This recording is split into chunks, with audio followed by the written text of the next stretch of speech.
This is Democracy Now!, democracynow.org, The Quarantine Report. I'm Amy Goodman in New York. My co-host Juan Gonzalez at his home in New Brunswick, New Jersey. The presidential race between Donald Trump and Joe Biden remains too close to call, with millions of ballots still to be counted in Michigan, Wisconsin, Pennsylvania, North Carolina, Georgia, Nevada, and other states. Earlier this morning, at around 2:20 a.m. Eastern, President Trump prematurely and falsely claimed victory. This is a major fraud in our nation. We want the law to be used in a proper manner.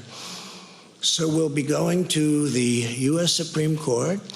We want all voting to stop. We don't want them to find any ballots at 4 o'clock in the morning and add them to the list, okay?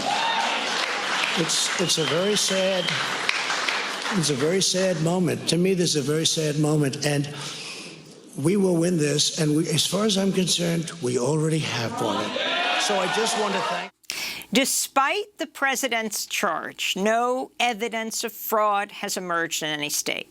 Earlier in the evening, about 2 hours before, Joe Biden said all votes should be counted. I'm here to tell you tonight, we believe we're on track to win this election. Biden. We knew because of the unprecedented early vote and the mail-in vote that it was going to take a while. We're going to have to be patient until the hard work of tallying the votes is finished. And it ain't over till every vote is counted. Every ballot is counted. Across the country, over 101 million people cast early votes, either in person or by mail, shattering all previous records. Many of those votes have not yet been counted in some states. At the time of this broadcast, Biden is leading by small margins in Wisconsin and Nevada. In Michigan, Trump is leading by just 13,000 votes. Trump has a large lead in Pennsylvania, but many votes from Philadelphia have not yet been counted, as well as surrounding areas throughout the state. Trump is also leading in Georgia and North Carolina, but both states remain too close to call.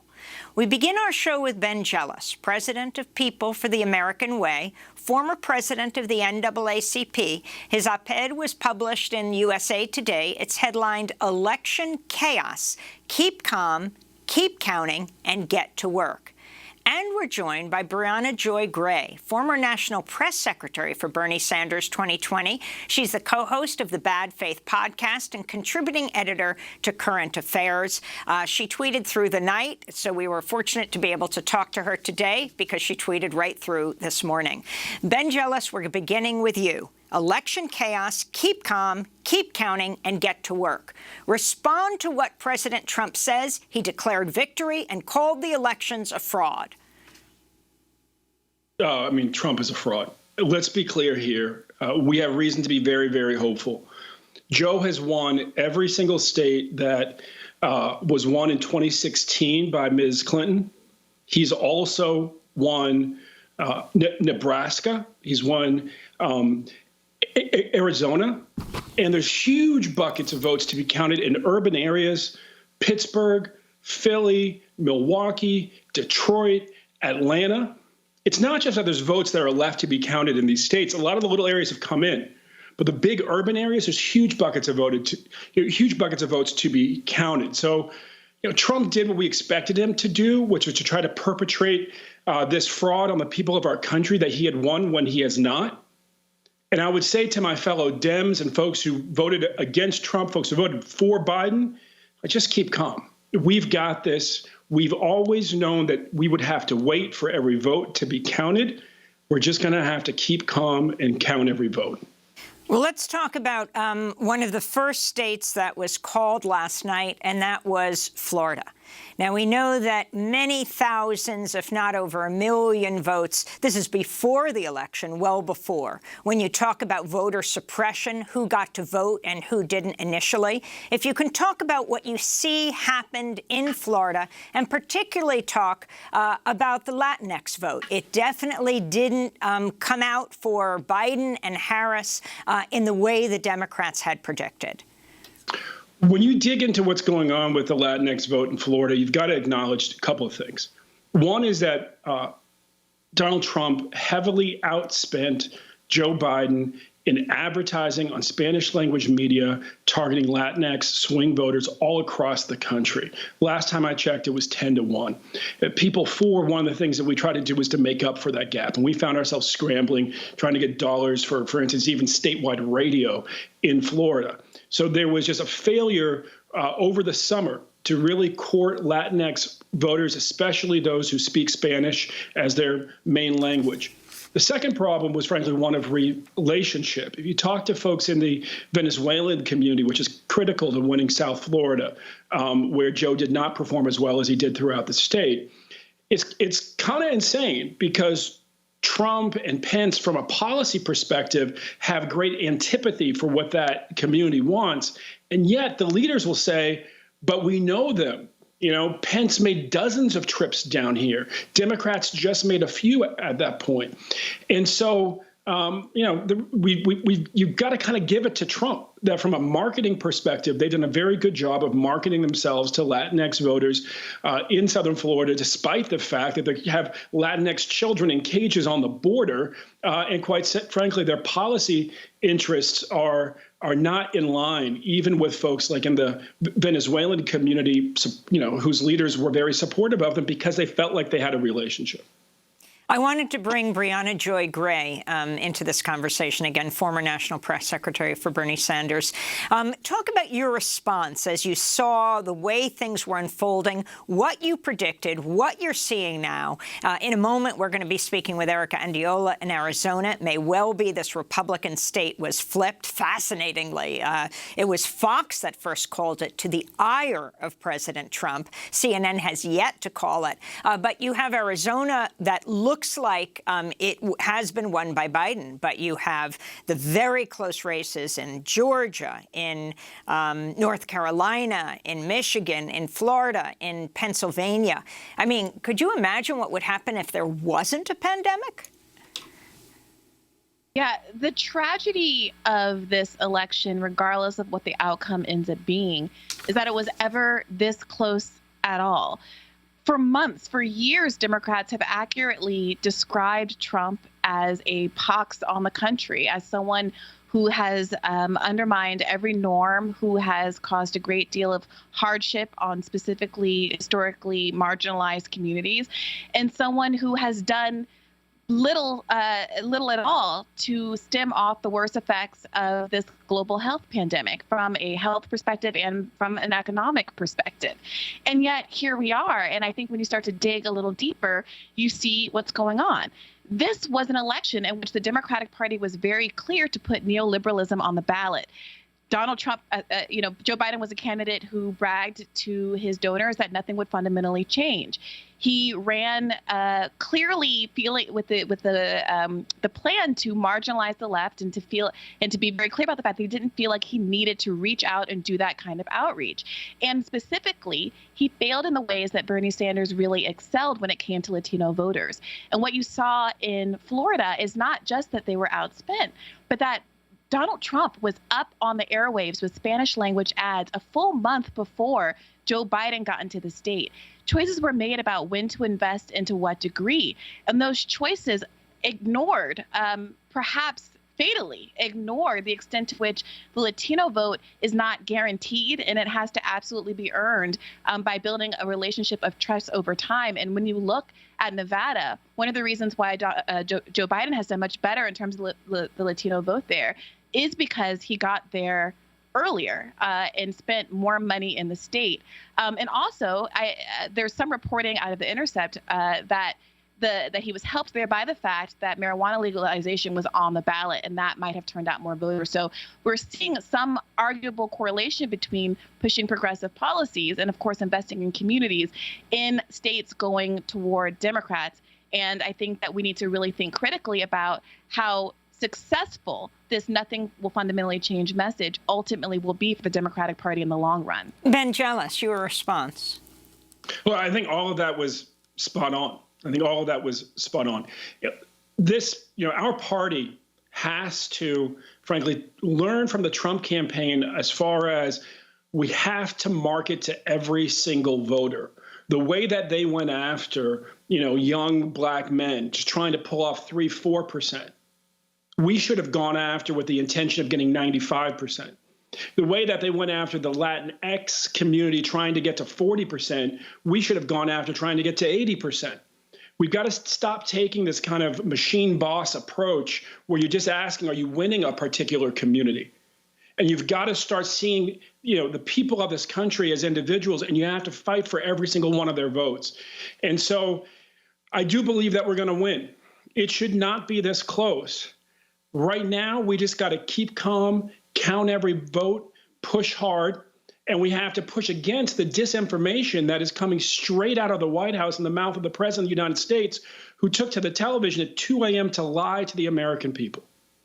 And Briahna, your response to what Trump said, I mean, secretaries of state, both Republican and Democrat, have repeatedly warned, they're the ones in charge of state elections, have repeatedly warned that they have to be able to have time to vote, to count that vote. And yet President Trump, while he wants every vote counted in Arizona, right, because right now Biden is ahead. Fox called it. CNN didn't call it. Mark Kelly, the Democrat, has beaten the sitting senator, Martha McSally, in a special election. She had that's in Arizona. He wants every vote counted there. But in Pennsylvania, where he has repeatedly gone after absentee ballots, calling them fraudulent, he wants the voting stopped. And interestingly, he said, and this is going to go to the Supreme Court. Like, forget the other courts that lead up to the Supreme Court. He's taking this, his suggestion was, to his court. Yeah, I mean, look, this was the game plan that a lot of very sensible folks warned about, right? Bernie Sanders predicted this almost word for word on the late night show earlier this week, right? And that's part of why it's so frustrating that this race was close to begin with, because as I also predicted on Bad Faith podcast, I said, if this is a landslide, Biden clearly wins and can declare victory and can claim victory, on Tuesday or Wednesday morning, then we're in good shape. But if there's any ambiguity here, we're at real risk that Donald Trump will try to railroad through a result of his liking. Because the reality is, and I think that Trump and the Republicans recognize, that they are a lot better at these kind of strategic fights. It's not that they're fair. It's not that they're legal. But Republicans are willing to scrape and fight for every advantage in a way that, as we just saw in the Amy Coney Barrett debacle, Democrats simply are not. And in a situation like this, where there is an ability to create ambiguity, even if there isn't, in fact, ambiguity, it's hard for me to imagine the steps that Democrats will take to prevent this from, going to a favorable court for Donald Trump, and for this being a redux of the year 2000 and the 2000 election, after which I would like to point out electoral forms were not put into place. So let's talk, Ben Jealous, about the position of Biden. As you said, this race is way too early to call. And I want to talk about the kind of organizing that you have been doing. If President Trump refuses to accept the counting of the ballots, it's been amazing over the last few days to see that wall go up around the White House. First it was wire. And then it was a wall, preparing, not clear exactly for what. And I should say yesterday he had hundreds of people in the White House starting at 7 o'clock in the evening. Again, the issue of the White House becoming a hotspot, a super spreading event in itself. And they stayed until well after 2 in the morning when he gave his speech to cheers as he talked about his victory and the fraudulent election. But I wanted to go to the issues of Joe Biden. You ran for governor of Maryland, and the kinds of issues that you represented and the kind of issues that Biden really stayed away from. That's the issue of Medicare for all. Joe Biden said he would veto it if it came to his desk if he was president. I mean, if it came to his desk, that would mean that Republicans and Democrats would have had to have endorsed it. The issue of a Green New Deal, clear that he was not endorsing a Green New Deal. And also that whole issue of fracking that he once said he was against and then said he was against and then said he was for. But do you think, rather than adopting a progressive position that would mobilize voters, it's not that progressives don't have somewhere else to go, especially when it comes to Trump. They can just decide not to vote. Joe Biden played his playbook. It looks like it's going to win the presidency for him. With that said, the playbook of the party has to shift. The party has to run towards the people of the country, has to run towards its base. Kamala, quite frankly, has much more of that in her. I've known her for years. And that has to be the future of the party, is to actually fight for every single vote, to be clear to working class men of all colors that we have a vision for your economic prosperity. Because right now you're seeing Trump get more men of every color than he should. And it's a real appeal to patriarchy. And you've got to replace that, frankly, with a strategy for how you're actually going to shore up people economically. Because when they're falling for the floor, they'll grasp for anything, including outmoded ways of being. We have to really fight for every Latinx vote. We've got to fight for every Black vote. We got to fight for every young person's vote. And that means that we have to be a party that is unabashed about pushing for a vision that actually saves the planet, provides health care for everybody, and again, provides a pathway to economic success for everyone in the country. We're supposed to be the party of FDR. Now, I'm hopeful. I'm hopeful that Joe Biden can be that president, even if he wasn't that candidate. What that's going to require is for us as a movement to push him to his better angels. And so we're going to count every vote. We're going to be optimistic in this moment. Joe Biden will win, and then we will push him as hard, as FDR said himself. I agree with what you say, go make me do it. We're going to have to go make Joe do a bunch of things that our children, born and yet unborn, need us to do in order to secure a better future for this country and our planet. I want to bring in another guest, and I also want to say Juan Gonzalez was co-hosting today. But because we are living in these pandemic times, we are socially distanced, and he's having a problem with his computer. Okay. But I wanted to bring in John Nichols, who is currently in Madison, Wisconsin. The presidential race between Donald Trump and Joe Biden remains too close to call, as we've said throughout this show, where we are broadcasting this in the morning of the day after the election. Ballots still being counted in Michigan, in Wisconsin, in Pennsylvania, North Carolina, Georgia, and Nevada, and other states. Biden is leading in Wisconsin by just over 20,000 votes as we broadcast, with an estimated 97% of votes reported. In Michigan, Trump's leading narrowly by 24,000 votes, but the heavily Democratic city of Detroit is expected to take until, well, sometime tonight, possibly, to complete its count of absentee ballots. And then you've got Grand Rapids and other places. Their ballots have not fully been counted. But we're going now to Wisconsin, where we're joined by John Nichols. He's the Nation magazine's national affairs correspondent and host of the podcast Next Left. His most recent book, The Fight for the Soul of the Democratic Party. John, talk about what's happening in Wisconsin right now. Before we were speaking, the margin was much tighter. It's increased a bit to 20,000 with Joe Biden ahead. But talk about what's been counted, what hasn't, and what your assessment is of what's happening in Wisconsin. Well, thanks for having me on, Amy. And what a night it has been. I can tell you that as I look around Wisconsin, and I just got off the phone with some key players around the state and party folks and local officials who all were up through the night, it does look, and again, we'll see what scattering may be out there. It looks like Joe Biden has a sufficient lead to win Wisconsin. I know that 21,000 votes seems like a very small margin, but you should understand that it is almost twice what John Kerry won the state by in 2004 and almost 4 times what Al Gore won the state by in 2000. And so the fact of the matter is Wisconsin is a battleground state. And when I look around the state right now, it appears that the key places have reported. And what happened tonight was that early on, Trump had a quite substantial lead.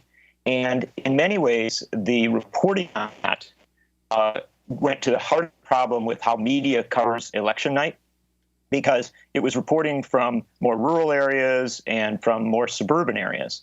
It takes longer to count a lot of votes in a big city. And so Milwaukee took till around 4 a.m. When Milwaukee came in, John, we're losing you a little bit. Your Skype is going in and out. So if you could repeat what you just said about Milwaukee. Sure. I apologize. We may just have to go to came audio in, for you, but go. We're gonna go to break. We're gonna try to fix this, even if we just get you on audio, because this is absolutely critical. What's happening in Wisconsin? John Nichols, the nation's national affairs correspondent, host of the podcast Next Left. We're also talking to Ben Jealous, who's now head of People for the American Way and has a USA Today op-ed and editorial. Election chaos, keep calm, keep counting, and get to work, as well as Briahna Joy Gray, former national press secretary for Bernie Sanders 2020. This is Democracy Now!, democracynow.org, The Quarantine Report. I'm Amy Goodman. As we talk about this day after Election Day, the day that so many around the country have warned, especially secretaries of state, we will not necessarily know who won the race for president. Not to mention many senatorial races, congressional races, that the ballots must be counted. The ballots that were cast on Election Day and the ones that were cast early.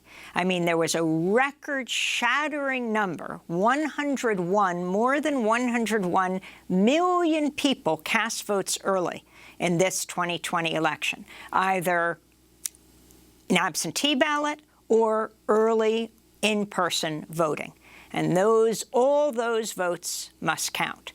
Many races are still in contention. Some have been called. Our guests are Ben Jealous, president of People for the American Way, former head of the NAACP, and formerly ran for governor of Maryland. We're also joined by Briahna Joy Gray, former national press secretary for Bernie Sanders 2020.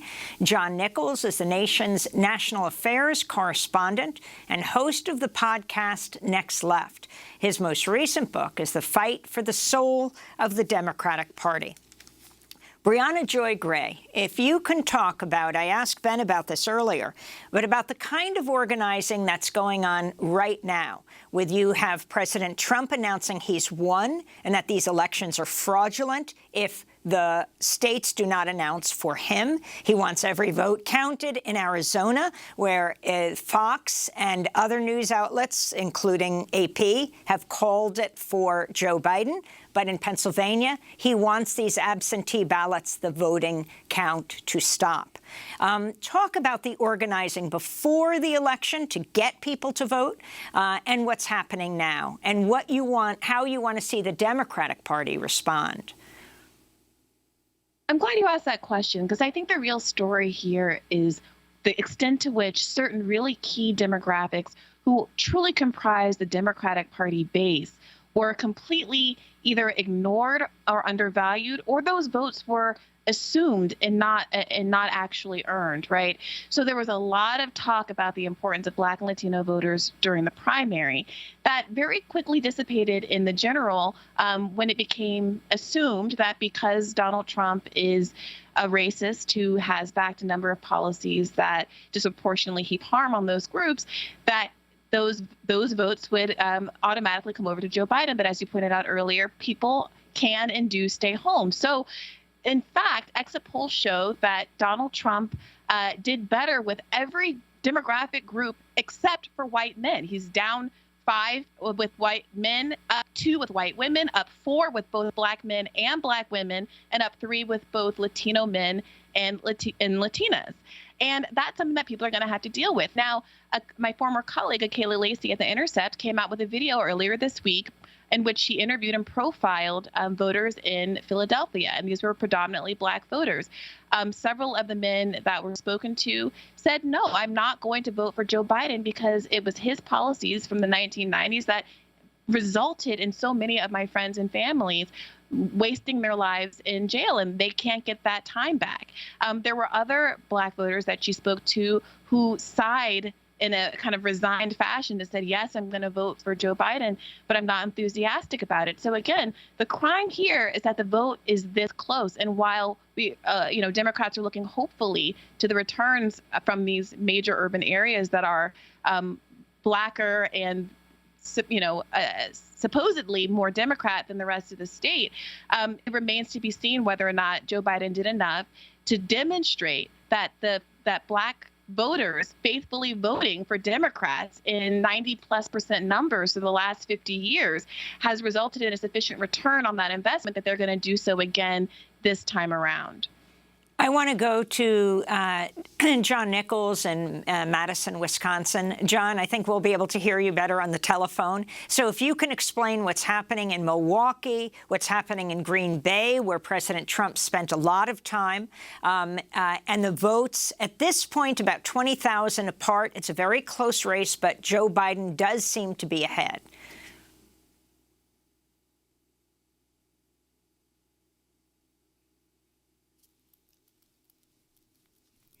Looks like a very, very narrow margin, but it's important to understand that Donald Trump only won the state by around 22,000 votes 4 years ago. And of the last 6 elections in Wisconsin, 4 of them have been decided or look to have been decided by under 25,000 votes. So this is what happens in Wisconsin. And the fact of the matter is a lot of our media covered Wisconsin last night terribly because they were looking at those early results and really underestimating what was still out and where it was still out. You have to wait for the ballots to be counted. When the ballots were counted in Milwaukee, and that count finished around 4 a.m., they brought in a better part of 150,000 additional votes for Joe Biden. That closed the gap dramatically, and then that actually put Biden a little bit ahead. When Green Bay came in closer to 5 a.m., that put Biden up by roughly 11,000 votes, and amazingly enough, Kenosha, the city of Kenosha, where Donald Trump did his last campaign stop on the eve of the election, clearly intending to exploit the story of what had happened in Kenosha in August with the shooting 7 times in the back by a police officer of Jacob Blake, and then a few days later, the shooting of 2 protesters by an armed white vigilante on the streets. Trump was trying to exploit that. But in the end, Kenosha produced another almost 10,000 votes for Joe Biden. What we're looking at right now is a circumstance where Biden has a lead. The vote appears to be overwhelmingly in. It doesn't look like there's anything substantial out. And Wisconsin has never had a recount where you overturned 20,000 votes. That's never happened. And so when I spoke this morning to the chairman of the Democratic Party in Wisconsin, Ben Wickler, he was feeling actually very confident. And if I can add one final thing here, coming off what my friends have just said moments ago, This gets to the heart of the matter. At about 4 o'clock yesterday afternoon, folks and activists got the word that their Milwaukee vote was not sufficient, or it didn't look that the turnout was sufficient, and a massive final push was put on in the last 4 hours using social media and everything they had. All this focus went on Milwaukee, and the truth of the matter is that they very possibly, activists and some Democratic Party folks, really put Biden over the top in literally the last hours.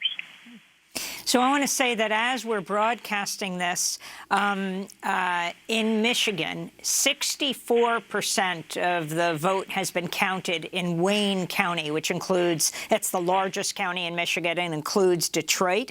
It's a very close race there, gone down from President Trump being hundreds of thousands of votes ahead to now thousands of votes ahead. He has 49.4% of the vote to Biden's 48.9.